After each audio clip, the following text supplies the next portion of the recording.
Everyone has a price. At least, that's what the world told Daniel Kessington. And for 37 years, he believed it. Money opened every door.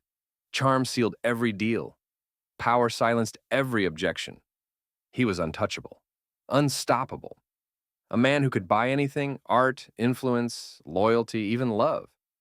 But there's an ancient truth that the wealthy forget. Not everything that glitters can be purchased. And some hearts are worth more than all the gold in the world. This is the story of a man who thought he could own the world until he met the one woman who refused to be owned. If you believe money can't buy everything, hit the like button right now, because what you're about to witness will shake everything you thought you knew about power, pride, and the price of a human soul. Before we go any further, can I ask you for a small favor? This story took me days to write, record, and edit. Every frame, every emotion, every sound. It cost you nothing to support me, but it truly means everything to me. Please hit the like button and subscribe if you have not, and comment your location below. I want to know where my amazing viewers are watching from. I read every comment, and I will be giving shout out in my next video. The Grand Luminance Hotel. Crystal chandeliers casting rainbow light across marble floors. 1,000 guests dressed in silk and diamonds, their laughter echoing off gilded walls. This wasn't just a gala. This was a spectacle. An exhibition of wealth so obscene it bordered on theater. And at the center of it all stood Daniel Kessington, 6'3", tailored Italian suit that cost more than most people's cars. Hair swept back like a king surveying his kingdom, eyes sharp as cut glass, calculating the worth of everything they touched. He moved through the crowd with the confidence of a man who had never been told no, not by investors, not by competitors, not by anyone. The orchestra played, champagne flowed, and then, the moment everyone had been waiting for. Daniel stepped onto the stage. The room fell silent. Even the air seemed to hold its breath. "Ladies and gentlemen," his voice boomed, smooth as aged whiskey, cold as winter rain, "I've built an empire worth billions. I've acquired companies, properties, influence, but tonight I'm here to acquire something money has never been able to buy." Murmurs rippled through the crowd. Love. Gasps, whispers, a few nervous laughs. "I'm offering $50 million to the woman who will become my wife within the next 30 days. Sign up, prove your worth, and one of you will walk away with a fortune and a husband." Chaos erupted. Women screamed, pushed, clawed their way toward the registration tables like predators descending on prey. Phones out, filming themselves, already imagining the life that money could buy. Designer bags, private jets, a name that opened doors. Mrs. Daniel Kessington, a title worth more than gold. Daniel watched with a smile that never reached his eyes. This was what he expected, what he had always known. Everyone had a price. Love was just another transaction. Marriage, a merger of mutual benefit. But then, through the madness, through the desperate crowd of women fighting for his attention, one figure moved in the opposite direction. A young woman in a simple black waitress uniform, carrying a tray of empty glasses, her head down, her steps quick but graceful, like water flowing around stones. She didn't even glance at the stage, didn't pause to read the banners or listen to the announcement. She simply walked past. Daniel's smile faltered. He watched her disappear through the service entrance, and for the first time in years, something stirred in his chest. Not attraction, not yet, but something more dangerous. Curiosity. "Excuse me," he said, stepping off the stage, leaving the chaos behind. His assistant tried to follow, but he waved him off. He moved through the crowd, ignoring the hands reaching for him, the voices calling his name. He pushed through the service door. The back hallway was a stark contrast to the ballroom. Fluorescent lights, plain white walls, the smell of kitchen grease and cleaning supplies. And there she was, stacking glasses on a metal cart, her movements efficient, practiced. "Hey," Daniel called out. She glanced up, dark eyes, high cheekbones, a face that didn't need makeup to be beautiful, though she wore none. Her expression wasn't impressed or awed, just tired. Yes, sir, she asked politely. Why didn't you sign up? She blinked. Excuse me? For the proposal. The 50 million? Every other woman in there is fighting for a chance. Why aren't you? She stared at him for a long moment. Then she turned back to her glasses. Because I don't sell myself, sir. 5 words, that's all it took. 5 simple words. And Daniel Kessington felt something he hadn't experienced since he was a child. Someone had told him no. Everyone has a price, he said, stepping closer. Name yours. She set down the glass she was holding and looked at him. Really looked at him. And in her eyes, he saw something that made his chest tighten. Not admiration, not desire. Pity. You must be very lonely, she said softly, to think love can be bought like a piece of furniture. She picked up her cart and walked away, leaving him standing alone in that fluorescent hallway, feeling more exposed than he'd ever felt in his life. Her name was Michelle Balogan, he found out later, 23 years old, scholarship student at the City University, studying social work. She worked 3 jobs, waitress, tutor, weekend cleaner, to support herself and her ailing grandmother. She lived in a 1-bedroom apartment in the Old Quarter, where the buildings leaned like tired old men and the paint peeled like sunburned skin. She had nothing, and yet she had refused him. If you've ever stood your ground against someone powerful, comment strength below. Because what Michelle did that night took more courage than most people have in their entire lives. Daniel Kessington was not a man who accepted rejection.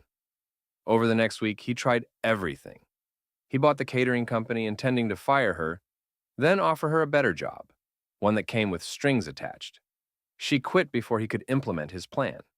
He had his lawyers contact her university, offering to endow a new scholarship program in exchange for revoking hers.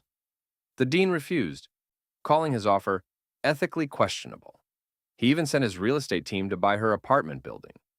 But when the owner, an elderly widow who had known Michelle since she was a child, heard why he wanted it, she doubled the price and told him to go to hell. Every door he tried to force open, she locked from the inside. You can't own me, she said, when he cornered her outside her second job, tutoring children at a community center. No amount of money changes that. Why? He demanded, genuinely confused. Do you know how much I'm offering? You could pay for your grandmother's medical bills. Finish school without working yourself to death. Have a life. I already have a life, she said. It may not look like much to you, but it's mine. I earned it. Nobody gave it to me. Nobody can take it away. She walked past him into the building, and Daniel Kessington, for the first time in his adult life, felt small. He started following her. Not physically, he wasn't a stalker, but he wanted to understand. What made someone turn down $50 million? What made someone so content with so little? So he watched from a distance, through reports from his security team, through public records, through the eyes of people who knew her. And what he saw changed him. He saw her share her lunch, a single sandwich, with 3 street children, giving them the bigger pieces while she ate the crusts. He saw her stay late after her tutoring sessions, helping a dyslexic boy learn to read, never charging his family an extra cent. He saw her sit by her grandmother's hospital bed, reading poetry aloud, holding that frail hand with a tenderness that made his throat tight. He saw her refuse a bribe from a wealthy student's father, who wanted her to write his son's essay. Saw her work an overnight shift after a full day of classes just to make rent. Saw her give her coat to a homeless woman, shivering in the rain, then walk home in the cold. He saw her live with a grace that money couldn't buy. And slowly, painfully, like ice melting under spring sun, something in Daniel began to thaw. How can you have so little? He whispered to himself one night, watching her laugh with children in the community center through a window, and still have so much more than me. He began to change, quietly, without announcement or fanfare. He reviewed his company's wage structure and increased pay for lower-level employees by 40%.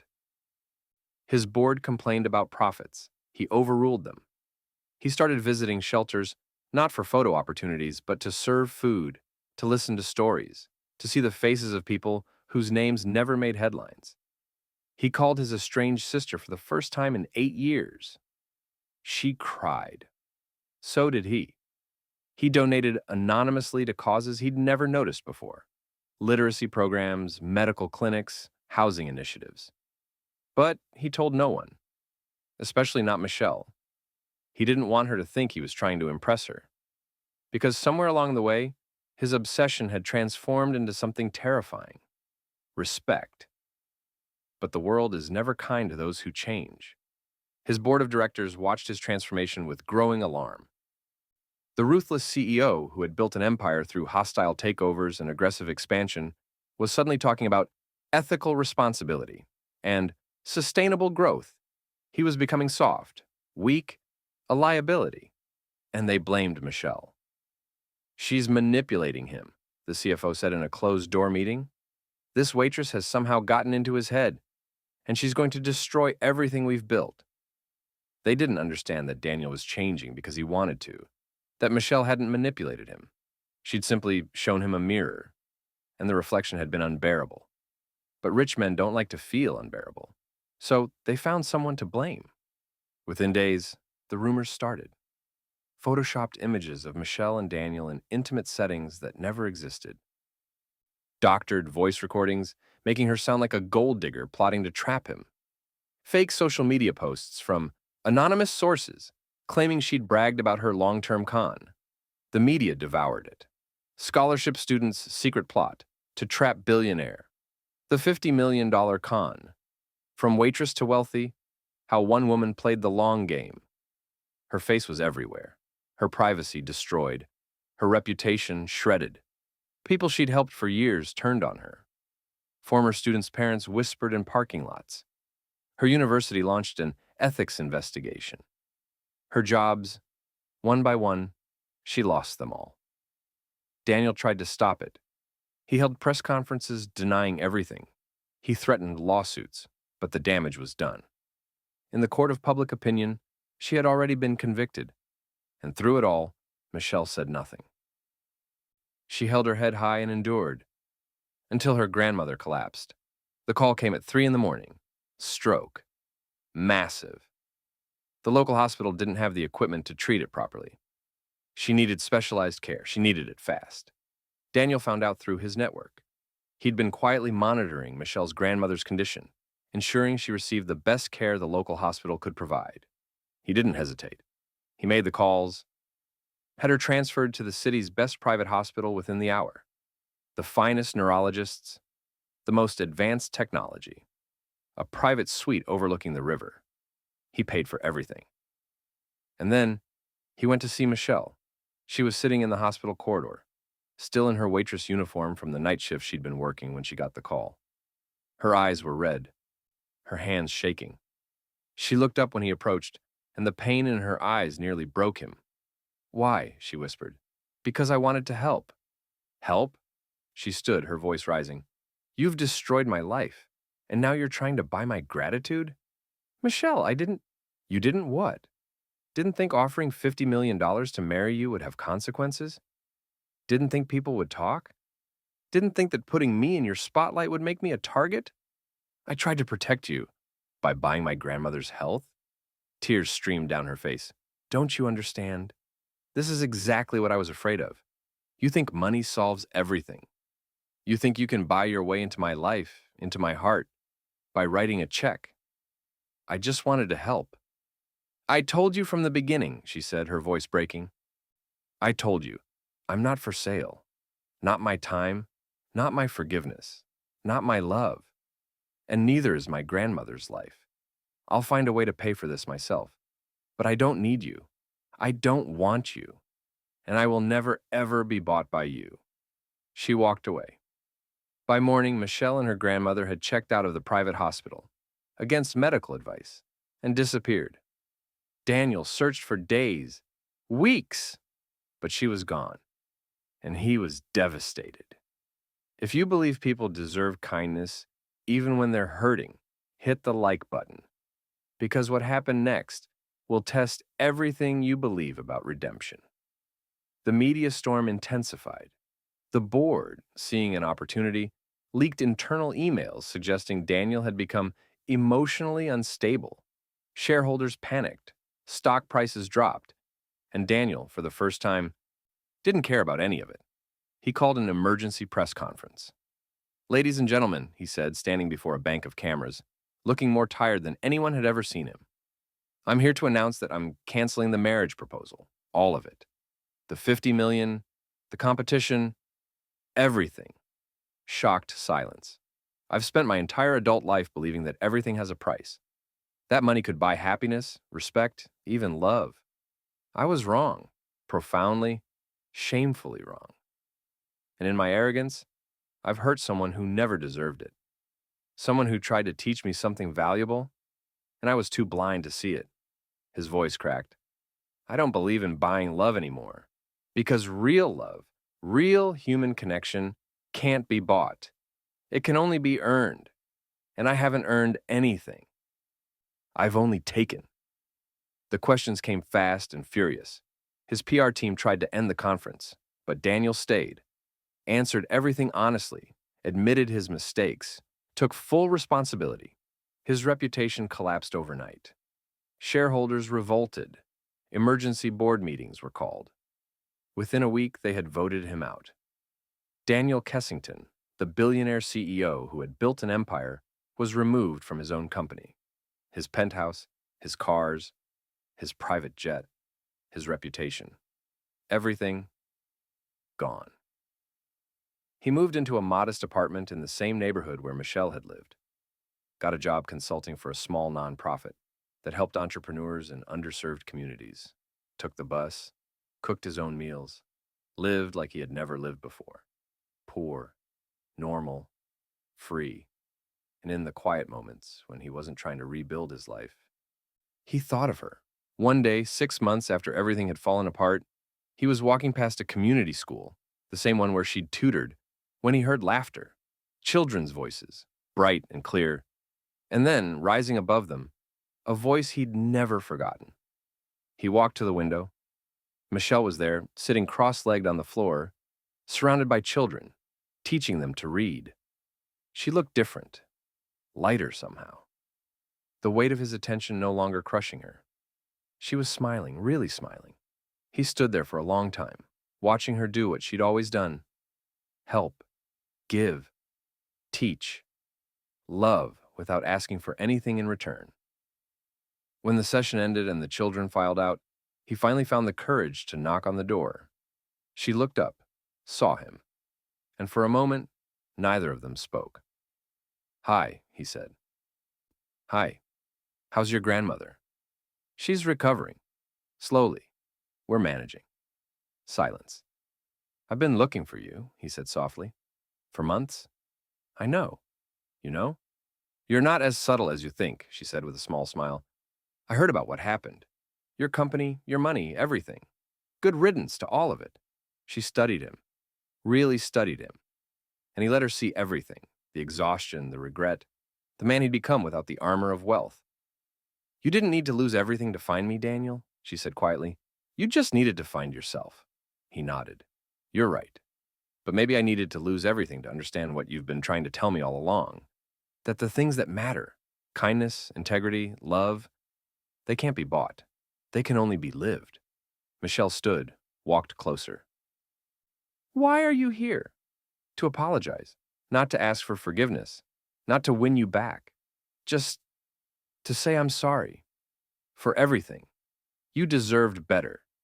You deserved someone who saw your worth from the beginning. And I'm sorry I was too blind to see it." For the first time, her expression softened. "Thank you," she whispered. He turned to leave. "Daniel?" He stopped. "There's a community event next week. Nothing fancy. Just food, music, people helping each other. If you want, you could come." Hope fluttered in his chest, fragile as a butterfly. "I'd like that."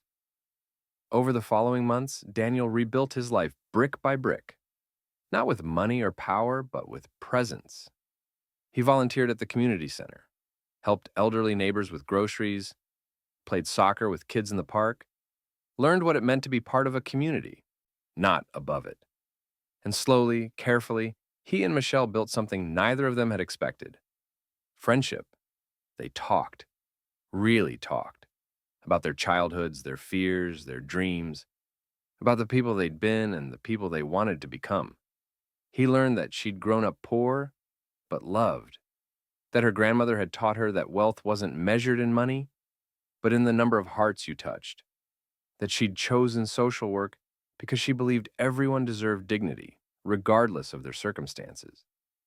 And she learned that he'd grown up rich but neglected, that his parents had bought him everything except their time, that he'd built an empire trying to fill a void that money could never fill, that beneath the arrogance and entitlement was a wounded child who'd never learned how to love.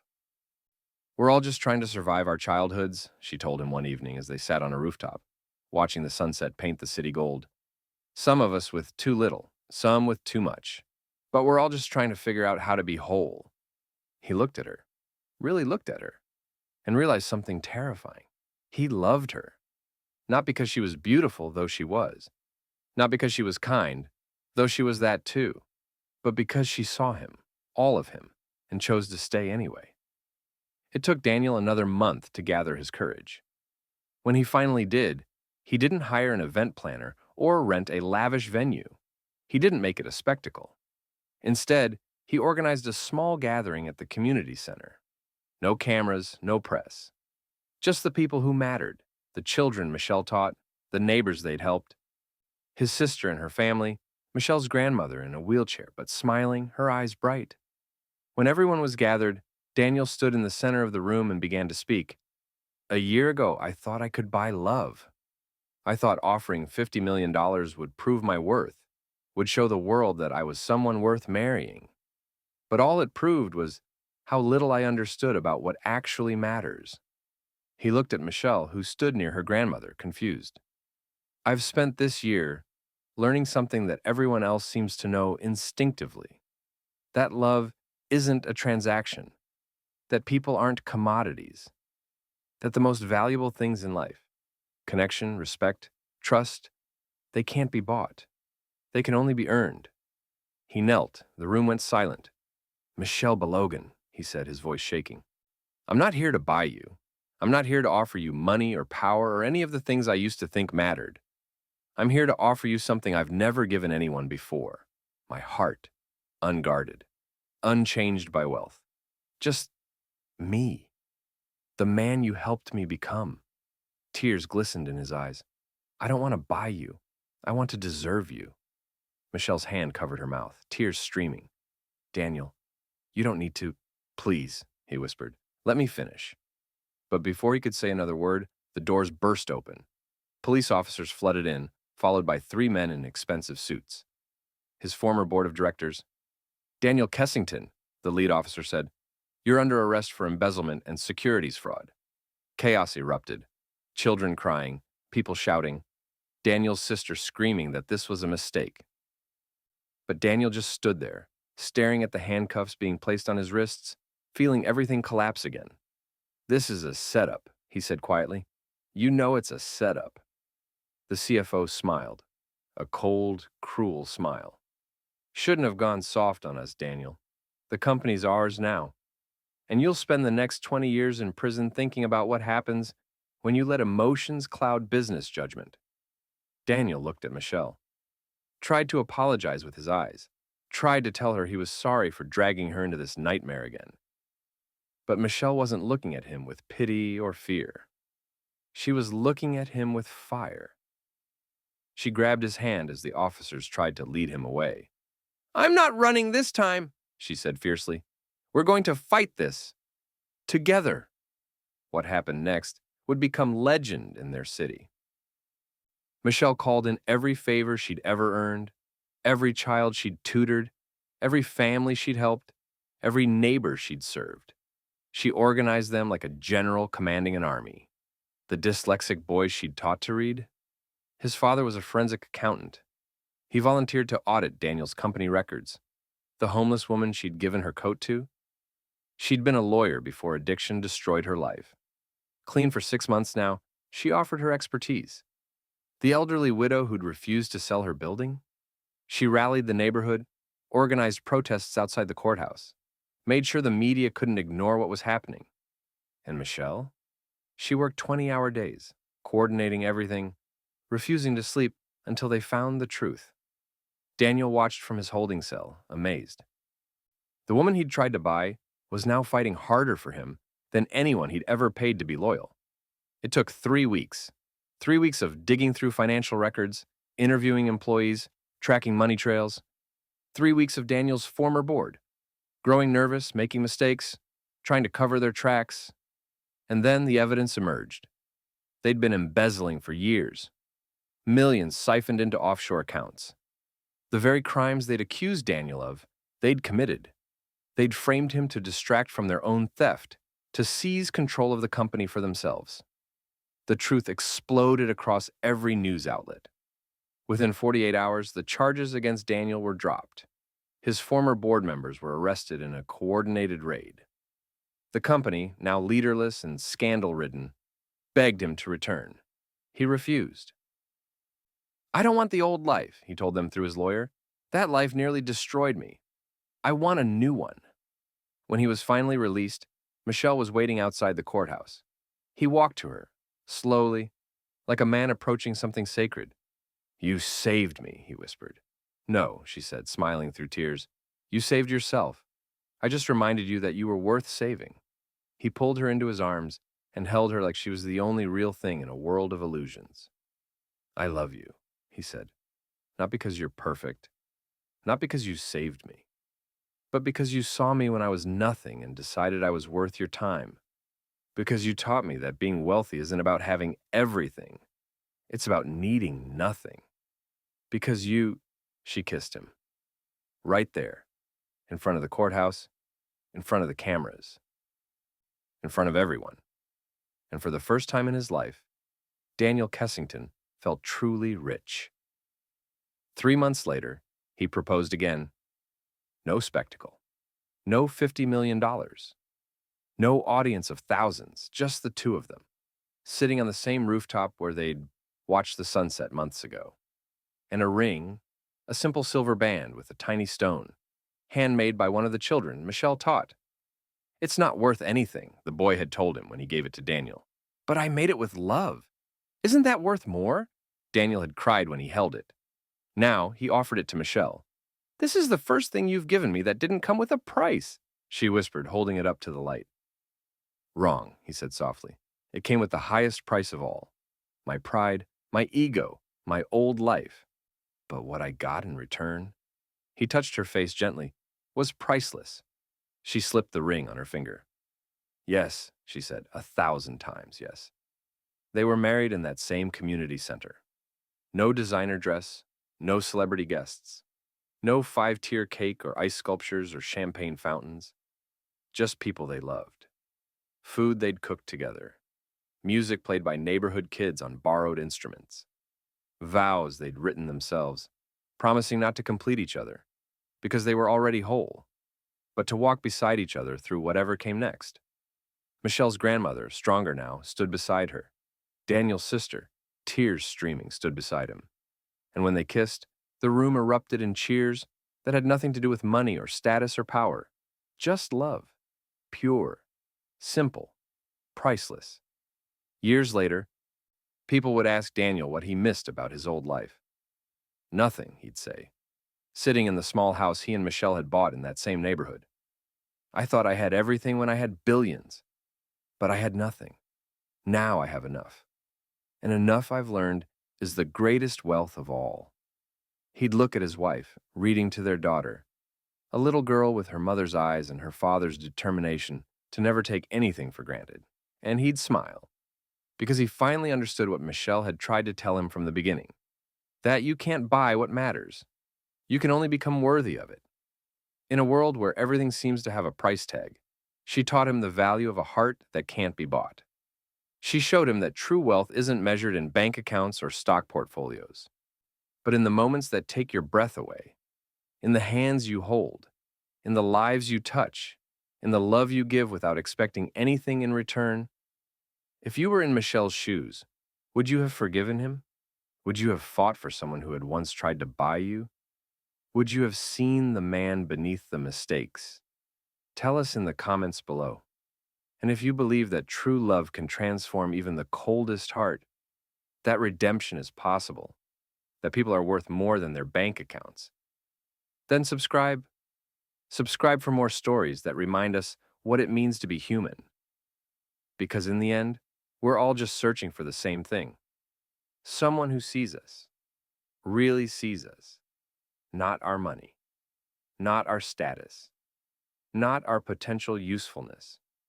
Just us. And that kind of love is worth more than all the billions in the world.